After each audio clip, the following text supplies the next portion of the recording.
Well, this is a book that we use here at church and probably at some of your homes to learn what God expects of us. Our Creator wants us to live a certain way. And in this book are many stories that help us to understand that. And I'm going to get out my notes here a minute. I think the Bible helps us to know that we were created in love and that Jesus wants us to learn how to live and share love with everyone. 1 John chapter 3, verse 18 goes like this. My children, that means everybody out there, our love should not be just words and talk. It must be true love. It must show itself in action. Please sit down, Landon. Yep, there's a show of love. Now sit back and slide back. Thank you. He just showed one way to show love, right? Did you see all the hugging that went on a little while ago in church? And handshakes? Did you see that? Did you get any hugs? Yeah. Did you get any handshakes? Great. What are some other ways people show love? Go, Landon. Sometimes kissing, too. We had hugs on our list. We have handshakes. We have kisses. How else do people show their love?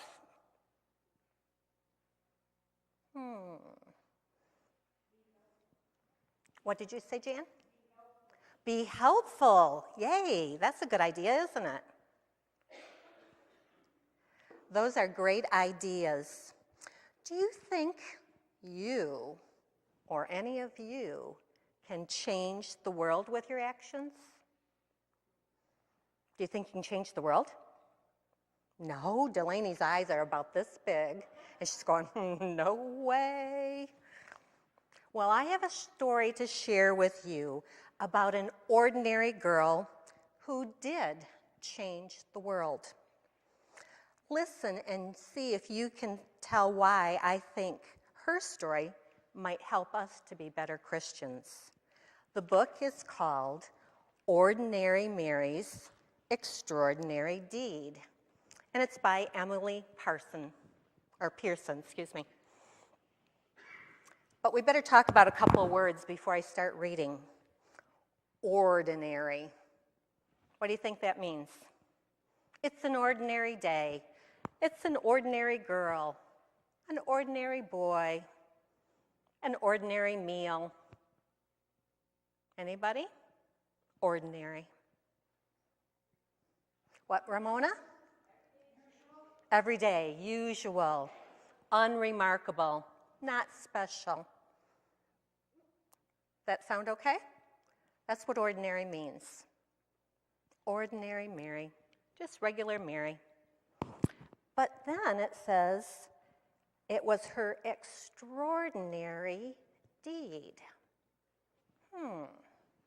If we know what ordinary kind of means, do you think you might know what extraordinary means?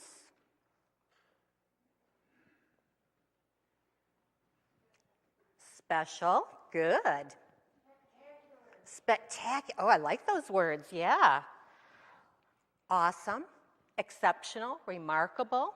Those are all good answers. So we're talking about Mary, who's not all that special. She's ordinary. But she does something remarkable, extraordinary in her deeds. Let's find out what it is.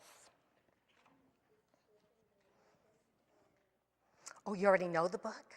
Cool. Ordinary Mary was so very ordinary that you'd never guess she could change the world. This ordinary kid, she changed the world?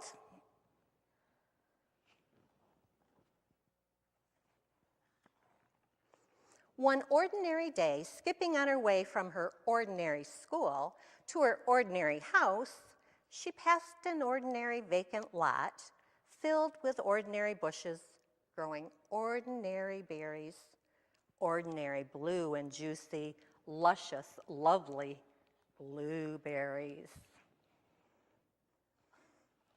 Yeah, I know you love blueberries. Well, that ordinary Mary picked the ordinary berries and brought them in a big brown bowl to Mrs. Bishop's porch. What? Left berries in a big brown bowl on Mrs. Bishop's porch? That sneaky kid, she did. This made Mrs. Bishop very, very happy. So she baked a big batch of blueberry muffins and thought of 5 people who might have brought those beautiful berries, then secretly gave each a plate. How great! 5 people got a plate.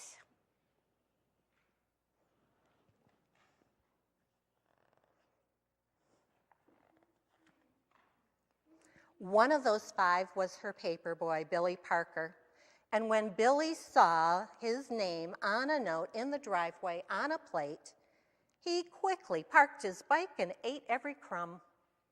Oh, yum, yum, yum, he ate every crumb. This made him so glad that the next 5 people got their papers on the porch and not in the bushes where he often threw them.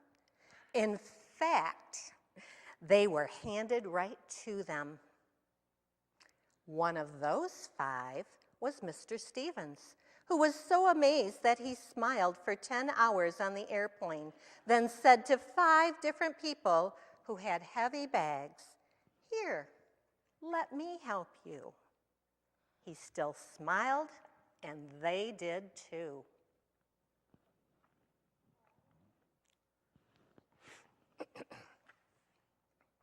One of those 5 was Maria, whose cranky little boy James stopped crying when Mr. Stevens played peek-boo until their ride came.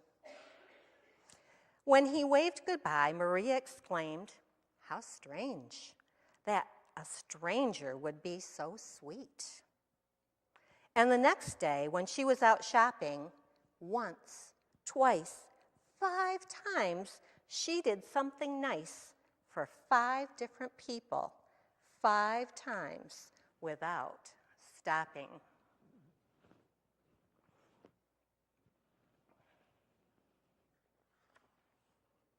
One of those 5 was Joseph, old and bent and gray, in front of her in line at the produce stand. When he said, "Oh, I guess I counted wrong. I don't really need these oranges." But little James reached out to him with an orange from their basket, and Maria put a coin in Joseph's hand and said, "Here, take this. The oranges are on us." As Joseph shuffled to the bus, his heart was full and his eyes were wet, and his hands did helpful things for the next 5 people he met. One of those 5 was Sarah, a college girl who was off to see the world and stopped at Joseph's shop. When her bag broke and her things fell all over the floor, she said, "Oh, what will I do now?" Joseph said, "This is for you." And he gave her a new bag woven with his own hands in red and purple and green. "Oh, thank you," she said. "It's the loveliest bag I've ever seen." When Sarah left, she felt sunny as noon, and she just had to shine on people soon.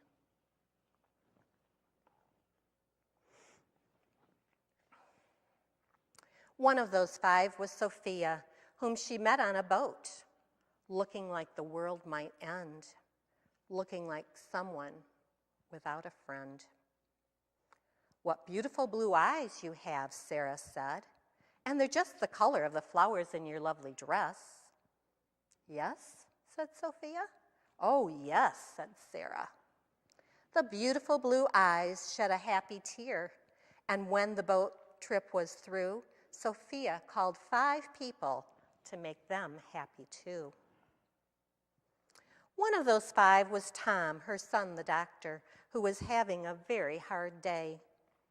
"Hi," she said. I love you, Tom." "Well, how great to hear your voice," he sighed. "I always need my mom." Dr. Tom was so cheered up that on his next break, he bought a big bunch of bright balloons for 5 young patients, and he handed them out right then and there.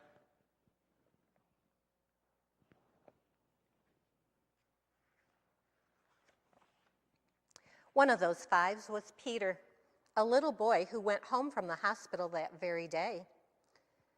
Gratitude for the big bunch of bright balloons filled him and thrilled him and spilled out of him and on to the next 5 people who came his way. One of those 5 was Eric, a teenage boy whose sacks and such were way too heavy. When he dropped one on the sidewalk, Peter stopped his play and rushed right over saying, "Super Wheels to the rescue." Well, Eric, no longer stressed, was very impressed and made a mental note that very afternoon to help 5 people and to do it soon.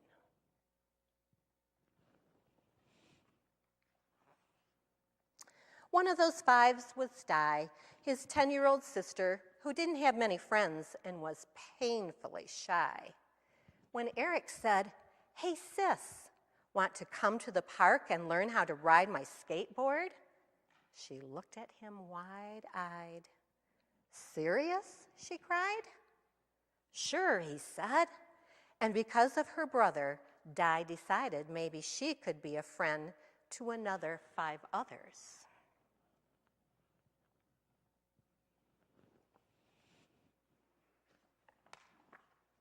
One of those 5 was Louise, a homeless woman who lived under the trees. She could hardly believe her ears when she heard Di say, "May my brother and I buy you a hot dog and a drink at that stand over there?" Could it be true? Someone actually cared?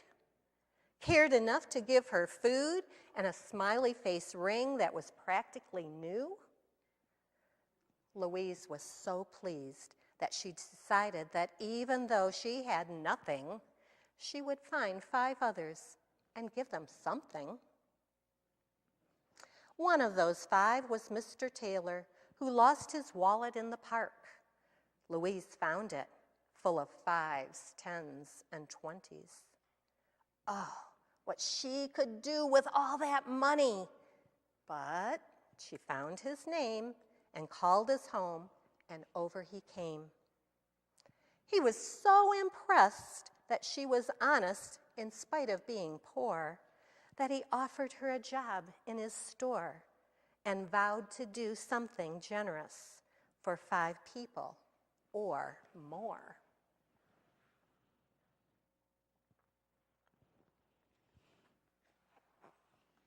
One of those 5 was Kate, a woman on vacation who wanted to see a show she'd heard was a sensation. "Oh no," she said, "it's sold out. But I'm going home tomorrow," and her face filled with sorrow. Mr. Taylor held out his ticket. "I live here," he said. "I can go any time. Take mine." Kate loved the show and was so touched that she thought buying 5 presents for 5 people back home would really be fun. And one of those 5 presents was a little heart necklace for Mary, her niece. And you should have seen her eyes light up in surprise.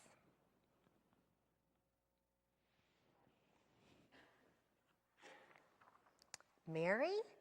What? Ordinary Mary? Yes, ordinary Mary's extraordinary deed had come full circle, and on its way it had changed the lives of every person living. You see, when Mrs. Bishop made muffins from Molly's blueberries, not only the paper boy, Billy Parker, but the other 4 people too, made 5 people smile, and those 5 did too. And after a while, in only 15 days, love was sent to every person everywhere. And it looked like this. Every person everywhere. One person shared with 5. Those 5 shared with 5 more, which means 25 people. Those 25 shared with 5 each, 125. And those 125 shared, so there's 625 people who got a blessing, a kindness, which made, and they created a kindness for 5 more people each. And look at how big the numbers get. Every time, each person showed kindness to 5 others, till we have a total of 6,103,515,625. Oh. Well, 6 billion is even more than all the people on the planet. So after everyone had a share and everybody knew that somebody cared, there was even love left over.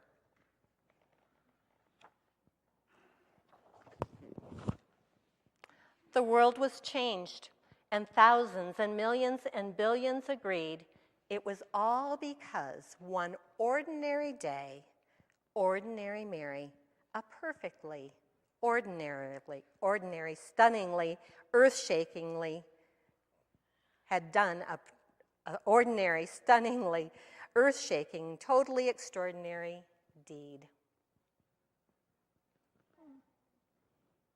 The end. You're right, Landon. Yeah. Wow. I call that quite a chain reaction of good deeds. Of course, the story is fiction. It was created by an author to entertain us.